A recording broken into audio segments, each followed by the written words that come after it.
जी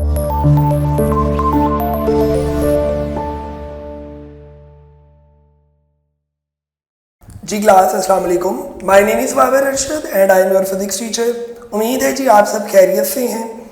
आज हम chapter number 6 में टॉपिक करने जा रहे हैं measurement of pressure by manometer. तो सबसे पहले आपको याद होगा लास्ट टाइम हमने एक डिवाइस को डिस्कस किया था और उस डिवाइस का नाम था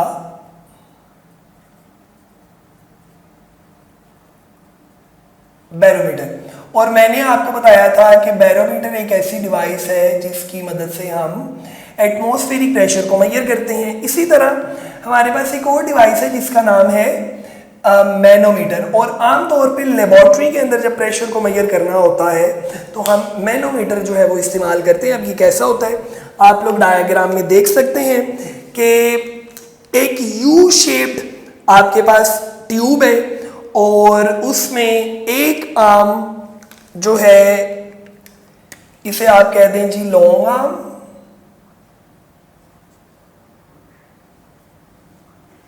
और ये जो है ये आपके पास है शॉर्ट आर्म। और इसमें हमने मरकरी को जो है वो फिल किया हुआ है। अच्छा ये इसकी मतलब कंस्ट्रक्शन में हम ये लाइंस जो है वो ऐड करेंगे। अब एटमॉस्फेरिक प्रेशर आपको पता है यहां से भी एक्ट कर रहा है इसके ऊपर और यहां से भी, और क्योंकि दोनों जगह पर एटमॉस्फेरिक प्रेशर इक्वल है इसलिए आप देख सकते हैं कि दोनों की हाइट सेम है। हाइट के अंदर कोई डिफरेंस नहीं है, रीजन के एटमॉस्फेरिक प्रेशर इक्वल है।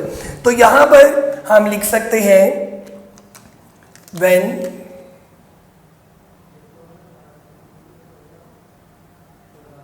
एटमॉस्फेरिक प्रेशर इज सेम और इक्वल, तो आपके पास इन दोनों की जो हाइट है वो क्या रहेगी, सेम रहेगी, जो मरकरी कॉलम है। अच्छा अब आपने दो डायग्राम्स और बनाई हैं और इन दोनों डायग्राम्स में आप देख सकते हैं उसी तरह से हमने शॉर्ट आर्म के साथ इस बार क्या किया है, एक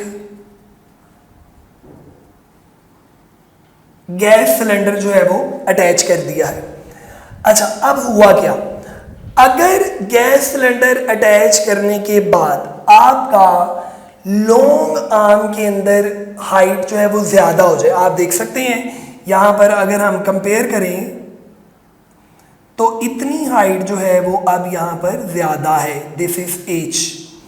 अच्छा इसका मतलब ये हुआ यहां से कौन सा प्रेशर लग रहा था, एटमॉस्फेरिक, और इस साइड से कौन सा प्रेशर लग रहा है, जो गैस सिलेंडर का है। तो फिर आप मुझे बताएं, खुद सोचकर बताएं कि अब हुआ क्या है, ये वाला प्रेशर ज्यादा था जिसकी वजह से यहां पर प्रेशर ऊपर की तरफ लग रहा है और यहां पर वो ऊपर की तरफ शिफ्ट हो गया।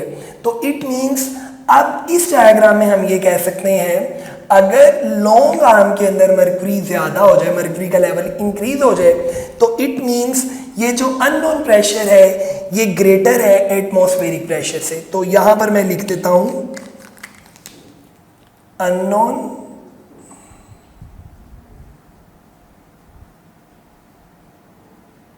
प्रेशर इज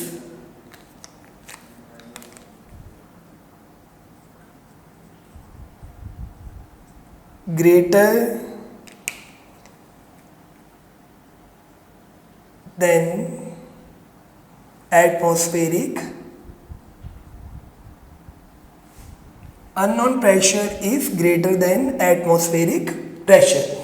और इसी तरह अगर बच्चों हम इस डायग्राम में देखें, अब आपको पता है यहां से एटमॉस्फेरिक प्रेशर लग रहा है और यहां से गैस का, तो कौन सा प्रेशर ज्यादा था जिसने इसको आगे की तरफ धकेल दिए, देखिए ना ये नीचे की तरफ शिफ्ट हो गया।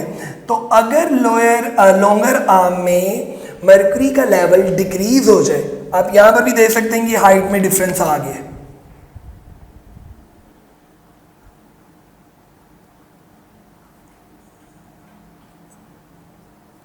तो अगर लॉन्गर आर्म में मरकरी का लेवल डिक्रीज हो जाए तो इसका मतलब है एटमॉस्फेरिक प्रेशर ज्यादा है, किससे, ये गैस के प्रेशर से, और ये अननोन है। तो इट मींस यहां पर हम क्या लिख सकते हैं,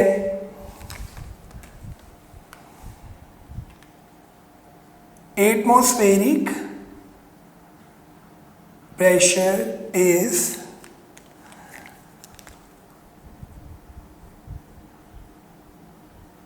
greater than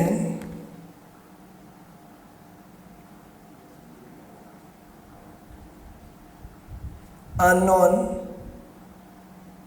pressure।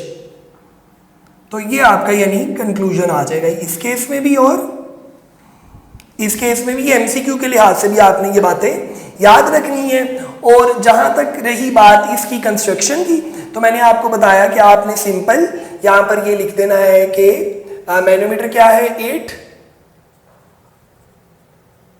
Consist of a U-shaped glass tube filled with mercury।